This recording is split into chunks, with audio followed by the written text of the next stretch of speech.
묵상 기도하심으로 수요 말씀 예배를 하나님께 드리도록 하겠습니다.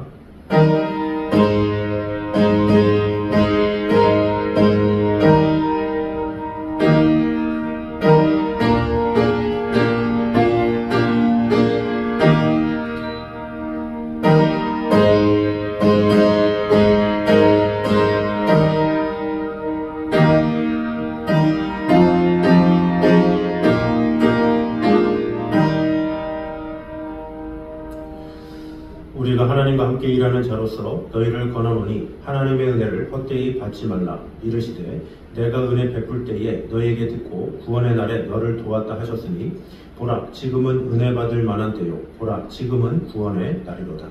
우리에게 구원을 주시고 놀라운 하나님의 사랑으로 우리를 지켜주시고 돌봐주시는 주님의 은총을 찬양합니다. 오늘도 우리와 늘 언제나 함께 하시는 하나님의 은혜 가운데 거하게 하시고 우리를 늘 구원하셔서 우리 주의 영혼들까지 큰 은혜와 사랑으로 결국에는 하나님의 자녀 삼으실 것을 믿으며 그 약속을 믿는 우리에게 평강을 주실 하나님만 바라보기 원합니다. 오늘도 살아계신 하나님의 능력과 은혜가 가득히 임할 수 있도록 주님 함께하여 주시옵고 예수님의 이름으로 기도드립니다. 아멘. 우리 찬송가 321장 찬양했습니다.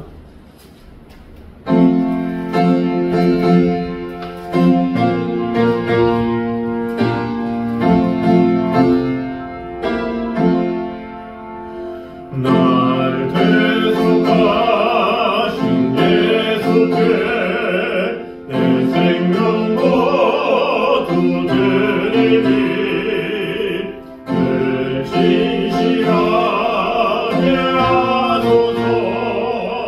내 구주 예수여 나 구주 위에 살리라.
우리 하나님 말씀 사무엘상 19장입니다.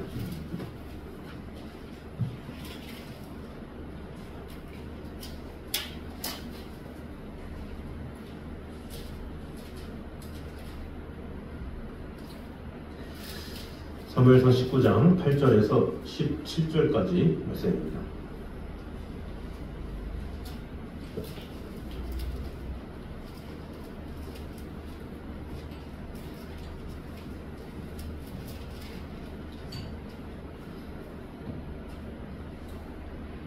교독하도록 하겠습니다. 전쟁이 다시 있으므로 다윗이 나가서 블레셋 사람들과 싸워 그들을 크게 쳐 죽이매 그들이 그 앞에서 도망하니라. 사울이 손에 단창을 가지고 귀에 아니하였을 때 여호와께서 부르신 악령이 사울에게 접하였으므로 다윗이 손으로 수금을 다릴 때 사울이 단창으로 다윗을 벽에 박으려 하였으나 그는 사울의 앞을 피하고 사울의 창은 벽에 박힌지라 다윗이 그 밤에 도피하매 사울이 전령들을 다윗의 집에 보내어 그를 지키다가 아침에 그를 죽이게 하려 한지라 다윗의 아내 미갈이 다윗에게 말하여 이르되 당신이 이밤에 당신의 생명을 구하지 아니하면 내일은 죽임을 당하리라고. 미갈이 다윗을 창에서 달아내리매 그가 피하여 도망하니라. 미갈의 우상을 가져다가 진상에 누리고 염소털로 엮은 것을 그 머리에 씌우고 루버로 그것을 덮었더니 사울이 전령들을 보내어 다윗을 잡으려 하며 미갈이 이르되 그가 병들었느니라. 사울이 또 전령들을 보내어 다윗을 돌아하며 이르되 그를 침상째로 두고 오라. 내가 그를 죽이리라. 전령들이 들어가 본즉 침상에는 우상이 있고 염소털로 엮은 것이 그 머리에 있었더라. 사울이 미갈에게 이르되 너는 어찌하여 이처럼 나를 속여 내 대적을 놓아 피하게 하였느냐. 미갈이 사울에게 대답하되 그가 내게 이르기를 나를 놓아 가게 하라. 어찌하여 나로 너를 죽이게 하겠느냐 하더이다 하니라. 아멘. 자, 오늘은 이제 19장 8절에서 17절까지의 말씀 중에 마지막 부분에 대해서 나누도록 하겠습니다. 먼저 8절은 다시 블레셋과의 전쟁이 일어나서 다윗이 나가서 이제 크게 도륙하고 승리하는 사건을 보도하고 있고, 또 9절과 10절은 악신에 접한 사울이 수금 타는 다윗에게 단창을 던져서 죽이려 했지만 다윗이 피한 사건이 나오고, 그 다음 오늘 알아볼 11절에서 17절에는 다윗을 죽이려 한다는 사실을 알게 된 미갈이 다윗을 구해준 내용이 나와 있습니다. 우리가 8절부터 먼저 했던 내용들을 보면 우리의 삶은 영적 투쟁의 연속임을 우리가 봤습니다.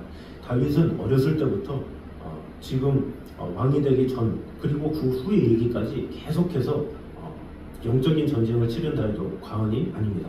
하나님의 사람이라고 해서 고난이 없는 것이 아니라 하나님의 사람이라 할지라도 하나님은 그를 사용하시기 위해서 여러 가지 일들, 여러 가지 사건들, 여러 가지 경황들을 통해서 그를 세우시고 이끄시기 위해서 이렇게 저렇게 또 이런 방법 저런 방법으로 세우시는 것을 볼 수가 있습니다. 그러므로 우리 인생은 항상 이 고난의 연속이요 시험의 연속임을 늘 각오하고 나아가야 하는 것, 그것이 참 중요하죠. 지혜로운 성도는 앞으로 나에게 더 큰 고난이 있을 수 있고 더 큰 시험이 있을 수 있다라는 생각을 가지고 나아가는 자가 지혜로운 사람이죠. 그러나 지혜롭지 못하면 지금 내가 큰 고난을 겪었으니까 이제는 더 이상 없을 것이다 이렇게 생각을 하는 것이죠. 그러나 하나님의 사람이라고 해서 고난이 없는 것도 아니요 시험이 없는 것도 아니요 또 여러 가지 어려움이 없는 것도 아니기 때문에 우리는 늘 항상 깨어서 우리 평생에 벌어질 어떠한 일들에서도 하나님께서 주시는 그 모든 상황에서도 믿음으로 어떻게 하면 그 모든 것을 믿음으로 감당하느냐 이렇게 늘 기도하면서 간구하며 나아가는 것, 그것이 필요함을 보게 되었습니다. 두 번째로 우리가 본 것은 자연계뿐만 아니라 영계까지도 하나님의 주권 아래에 있음을 우리가 봤죠. 이 악신이 처음에는 이 사울에게 붙었을 때 다윗이 사무엘상 16장에 악기를 탔을 때는 쉽게 떠났지만 여기서는 떠나지 않는 것을 보게 되었습니다. 이 모든 것은 사실은 모든 것의 주관이 하나님이시다라는 것을 우리가 봤죠. 사실 궁극적으로 사람을 치유하고 사람을 변화시키는 것은 하나님이시지 그에게 악령이 붙었기 때문에 귀신 들렸기 때문에 그것은 그 이후의 문제다라는 거죠. 결국에는 하나님을 경외하는 자, 하나님을 따르는 자, 그들에게는 어떤 과정 가운데 어려움이 있을지 몰라도 결국엔 하나님께서 가장 선한 길로 인도하시고 어떠한 어두운 가운데서도 옳은 길로 인도하시는 것을 볼 수가 있죠. 그래서 욥과 같은 경우도 어떻습니까? 그의 재산을 빼앗고 그의 자녀들을 빼앗고 이 사단이 계속 이 도발해서 그렇게 했지만 결국에는 그가 하나님 앞에 기도했을 때 하나님의 결국은 주권 아래 그가 더욱더 강해지고 더욱더 구해지고 더욱더 하나님의 크신 축복을 받게 되었죠. 그러므로 이 세상의 모든 것이 하나님의 주권 아래 있음을 인정하며 나아가는 것, 그것이 참으로 중요함을 우리가 보게 되었습니다. 우리가 또 본 것은 9절과 10절을 통해서 악령은 정신적 치료만으로는 떠나지 않는다라는 거죠. 정신적 치료로 뭔가 떠나는 것이 아니죠. 이 세상에도 뭐 미술 치료다, 음악 치료다, 뭐 스포츠를 통해서 하는 치료다, 뭐 정신적인 상담을 통해서 하는 치료다, 많은 치료가 있지만 궁극적으로 그 영혼을 변화시키는 분은 하나님이시라는 것을 우리가 알아야 한다는 거죠.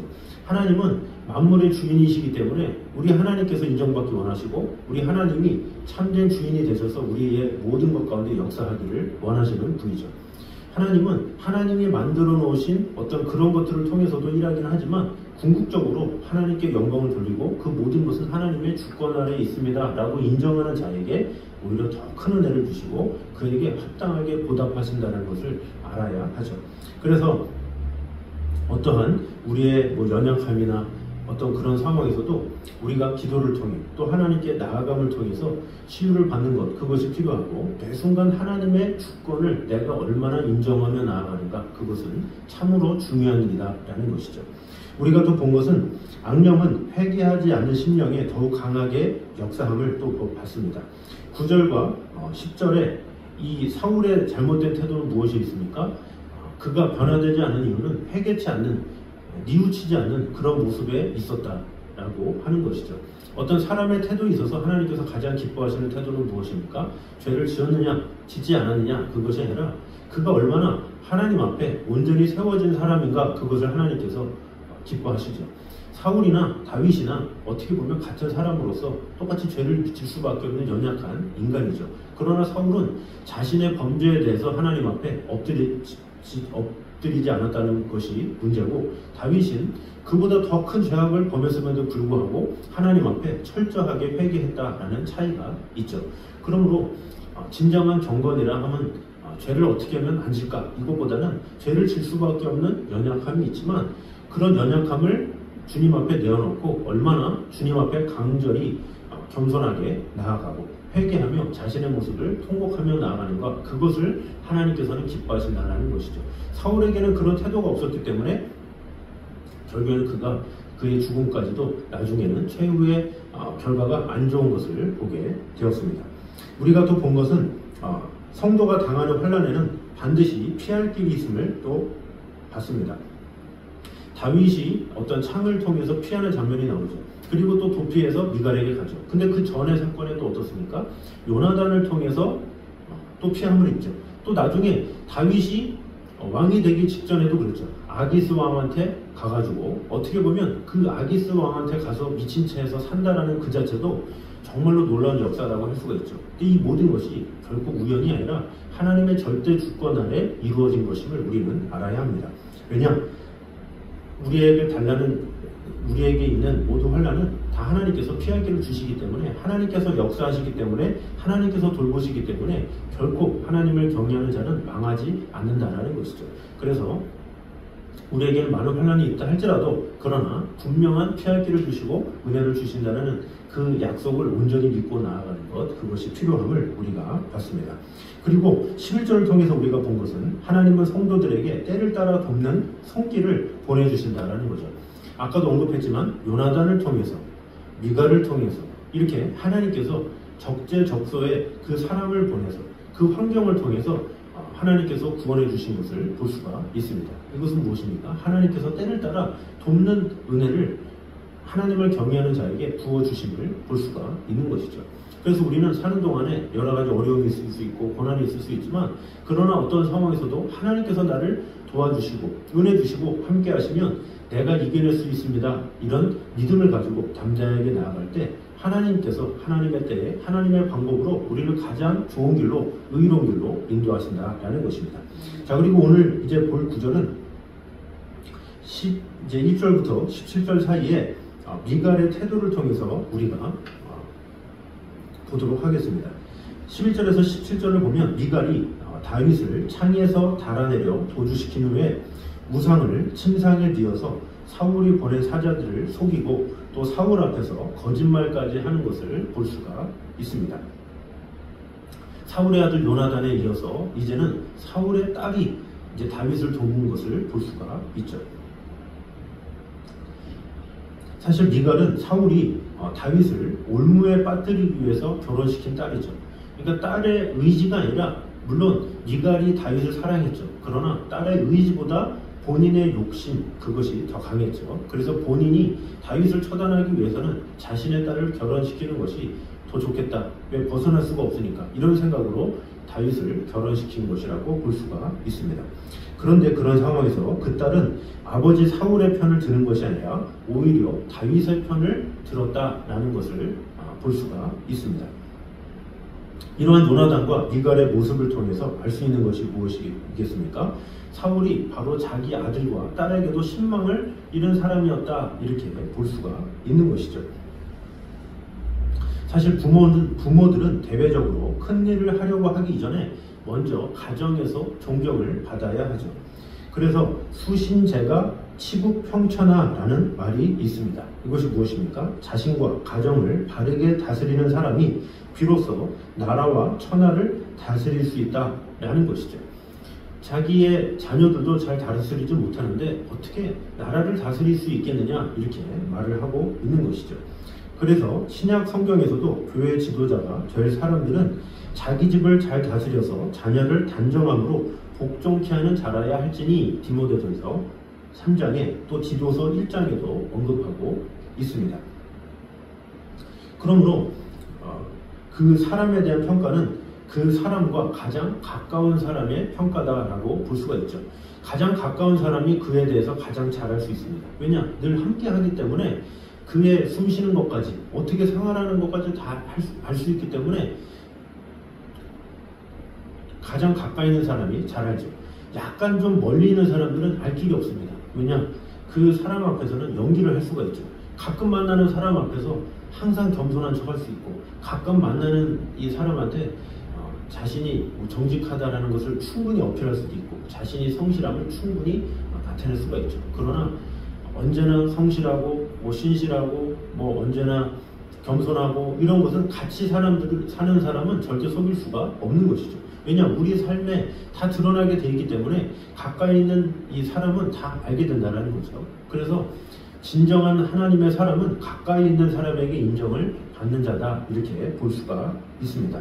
그래서 이 가정에서의 생활은 이 세상에서도, 이 사회에서도 드러날 수밖에 없기 때문에 가정에서 먼저 내 가족에게 얼마나 존경받고 인정받느냐, 그것은 참으로 중요한 문제다라고 할 수가 있죠. 그런 면에서 사울은 그렇지 못한 것을 볼 수가 있죠.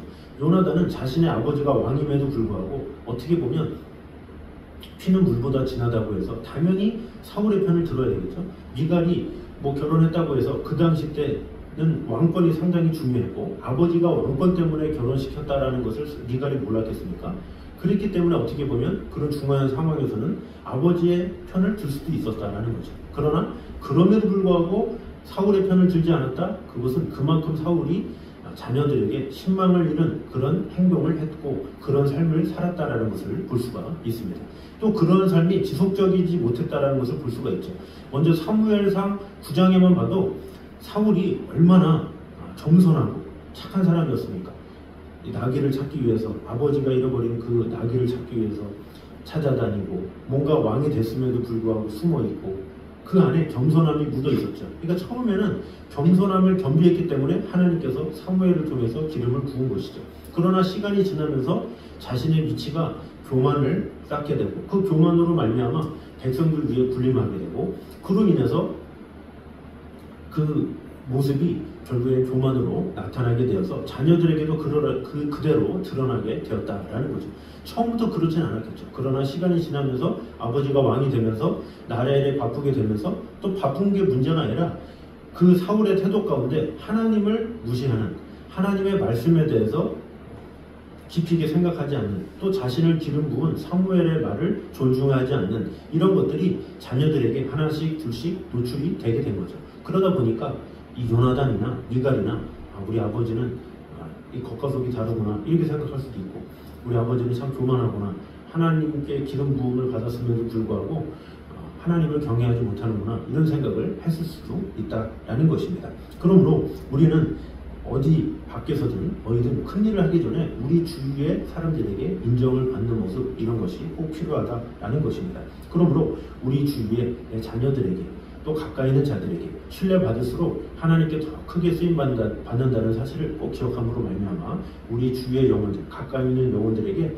더욱더 최선을 다하고 마음을 다하는 저 여러분 되시기를 주님의 이름으로 축원합니다. 두 번째는 악한 자의 계교는 하나님의 계획을 결코 무산시키지 못한다라는 것입니다. 본문 전체를 이제 정리해보면 사울이 다윗을 창으로 죽이려 하던 시도나 사자를 보내어 죽이려고 한 시도가 모두 실패한 것을 볼 수가 있습니다. 사울이 다윗을 죽이려 한 것은 다윗을 시기했기 때문이지만 동시에 그가 자신의 왕권을 위협하는 존재였기 때문입니다.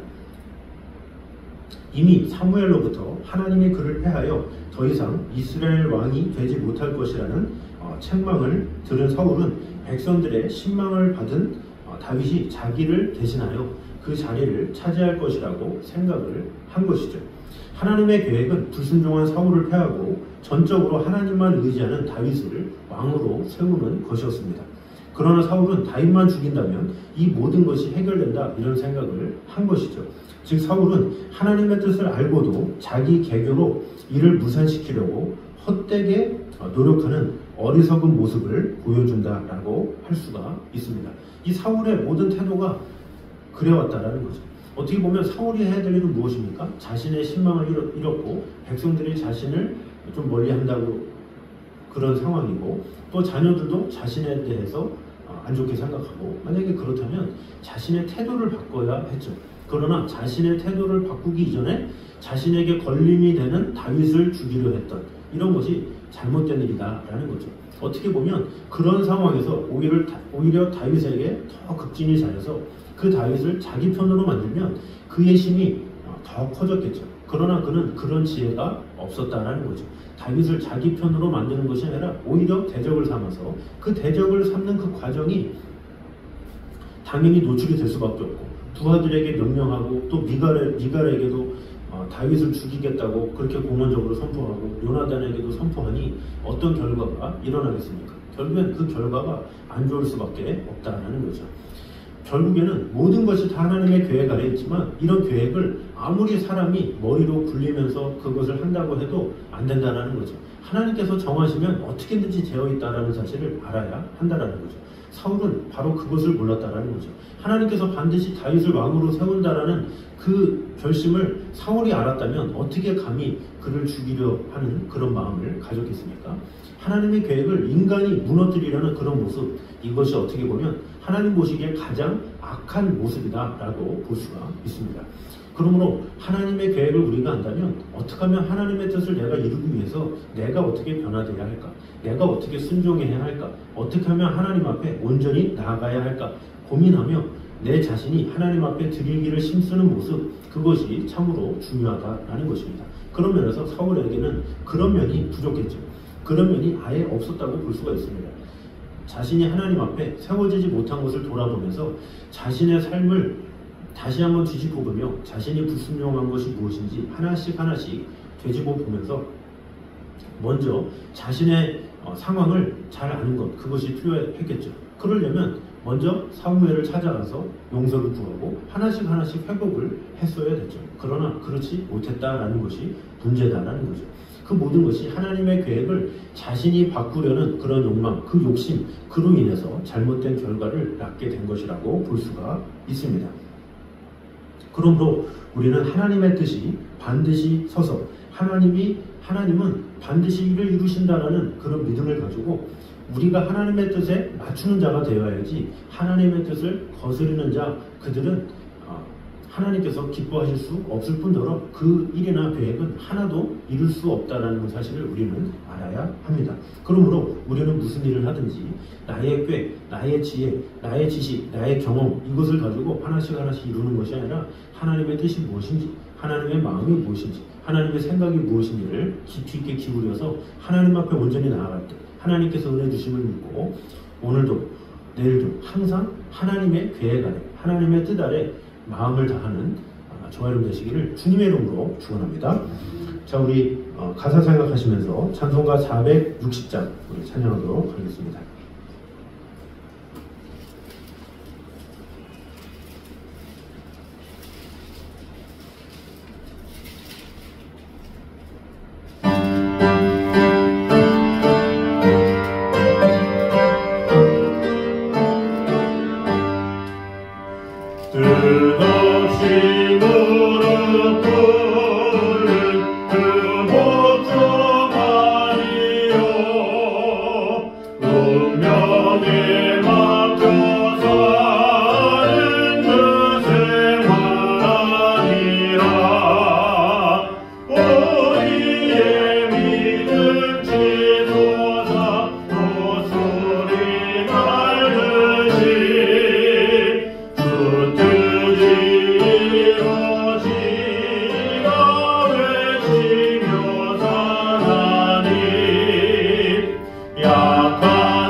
주한 자 정죄하니 주님의 뜻이라 내 아래 압박 있는 곳 주정이 계셔서 그 발로 막아주시어 정의가 산나니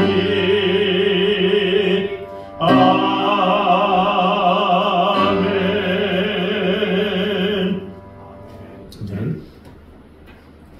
기도하겠습니다. 살아주니 감사합니다. 우리와 늘 언제나 함께 하시는 하나님의 은혜를 찬양합니다. 주 하나님만을 바라보며 오늘도 겸손히 주님만을 바라보며 나아가는 성도들 되게 하여 주시옵소서.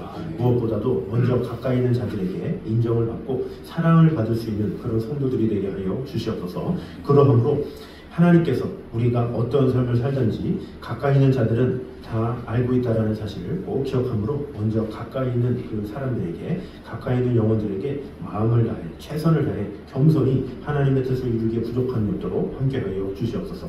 또한 악한 자의 계획은 하나님의 계획을 결코 무산시키지 못함을 오늘 보게 되었습니다.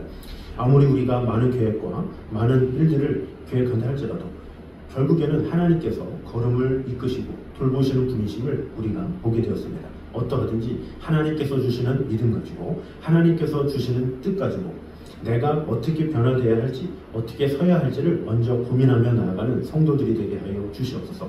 그러함으로 말미암아 우리의 어떤 삶 가운데서도 나의 주장대로 나의 뜻대로 하나씩 이루는 것이 아니라 하나님의 뜻이 무엇인지를 먼저 물어보고 하나님의 마음을 먼저 헤아리는 그런 지혜로운 성도들 될 수 있도록 주님 함께하여 주시옵소서. 우리가 사무엘상 19장 우리 8절에서 17절까지의 말씀을 우리 3주에 걸쳐서 보게 되었습니다.